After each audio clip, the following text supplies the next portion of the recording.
England have announced their squad for the Quilter Nations, and my word, they've got such a brilliant balance of experience, young talent.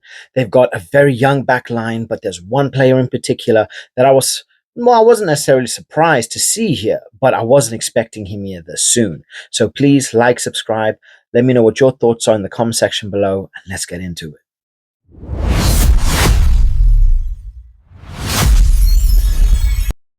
So, England have announced a 36-player squad that made up of 19 forwards, 17 backs, and I do believe Australia is going to be their first test, and that's going to happen on the Saturday, the 1st of November. So, Australia are very much a dangerous side. They're going to be playing quick ball. They are going to move that ball very, very quickly out to the wides, out to the wings, and they're going to utilize the likes of Dylan Peach, Corey Toole, Max Jorgensen, that is just built with speed.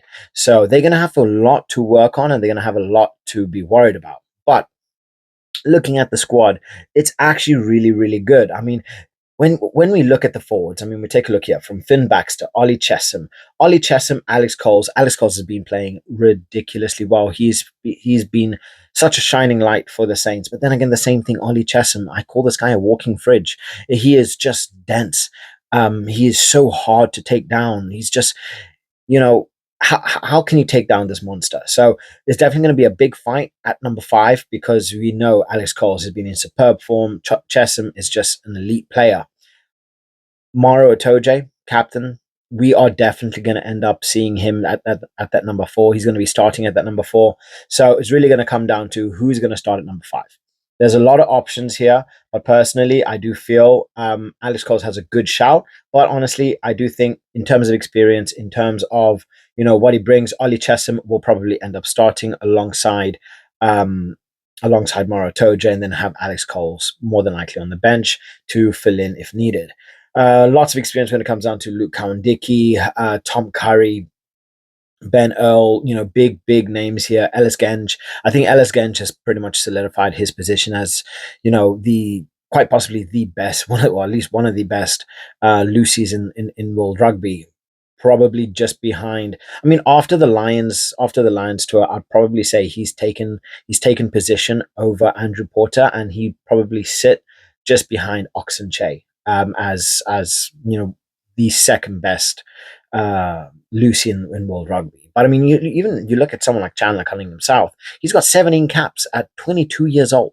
He is really good. He's got a lot of talent, and my word, he's flying. So he's definitely a big unit, but also a big play to watch out for. Tom Curry is back. 61 tests.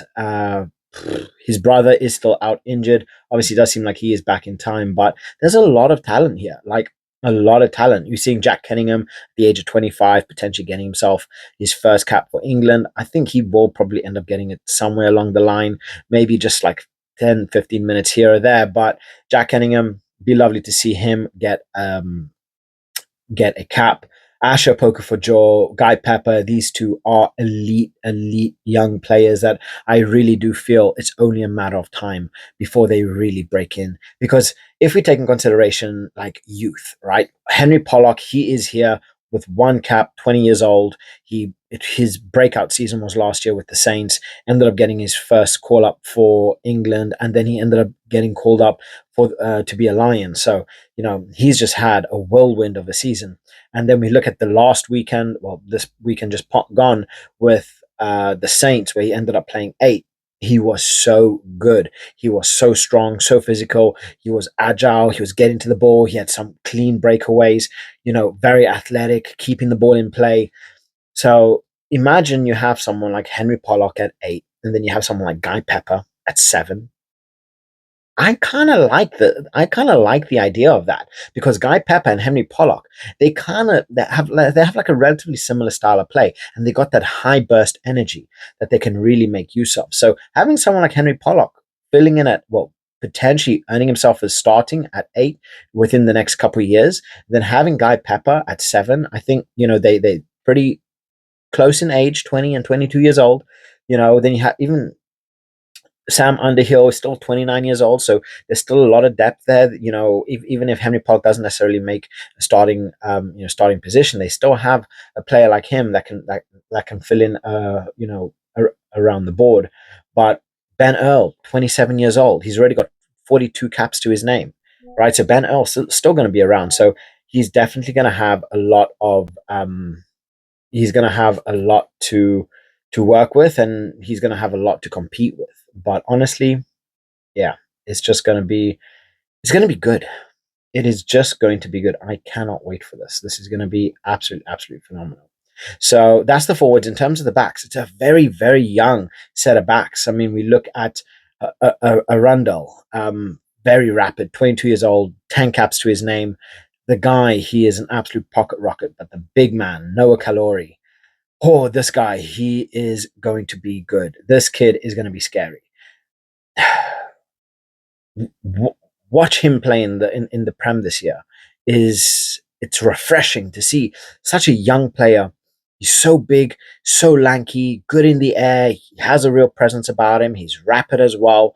You know, he's really picking up pace. He didn't exactly have the best of games up against the Saints, but he still put in a good performance. Whenever he was on the ball, you understood who it was. You know, there are certain players that just kind of get lost in the game. He actually still had a pretty solid game. And at 19 years old, being called up, I was not expecting him to get called up this soon, but definitely a good chance for him to start getting points on the board, getting those numbers up. And I think England have a real menace on their hands.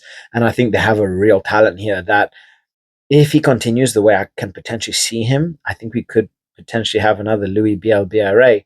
Um, well, England could have another Louis BLBRA on their hands. Fraser Dingwall, at center, again, he's been that rock for the Saints. So good. Faye Wabosa coming in. It's amazing. It's such a shame we didn't get to see him for the Six Nations, and because of that injury, we didn't get to see him for the Lions. If he was fit and ready, I don't think there would be no way he's not getting on that plane to Australia.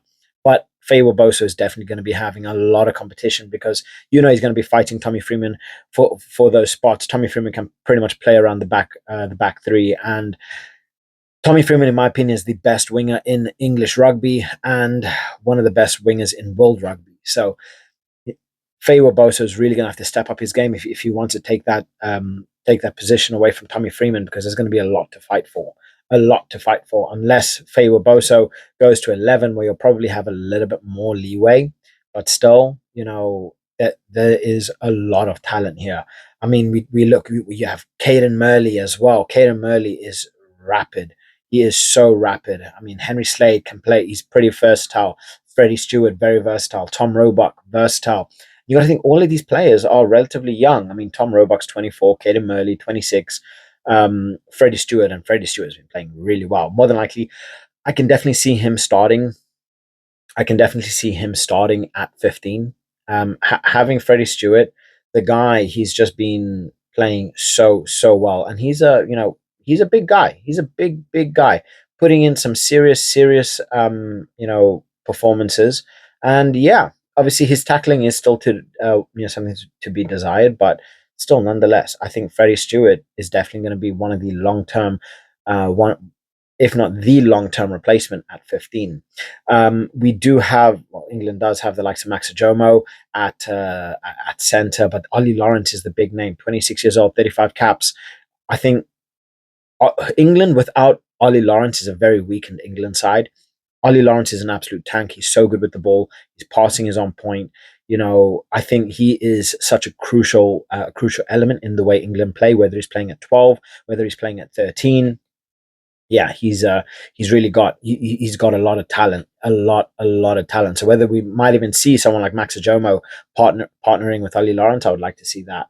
But otherwise, in terms of the nine, we've got Alex Mitchell, who's probably going to be the starting nine.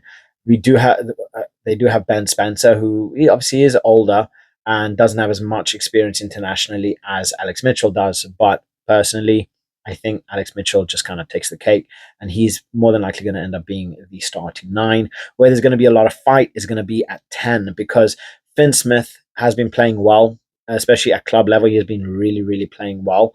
And honestly, I think Borthwick does tend to have leniency towards Finn Smith. I think he has, he a little bit of preference here.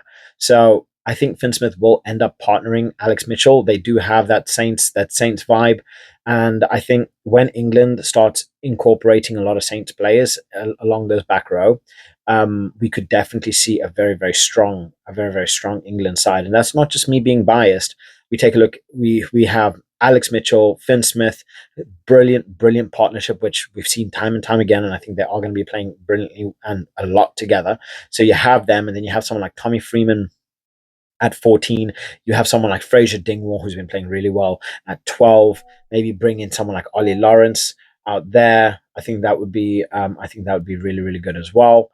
And then yeah, it's gonna be really really really good. So I like this. They have a lot of talent. They've got a lot of depth. It just comes down to how well they bond together. So let me know what your thoughts are. I think this is a brilliant squad. They are going to be playing uh, Australia on the 1st of November, Fiji the 8th, New Zealand the 15th. That's going to be an absolute monster game. And then Argentina on the 23rd.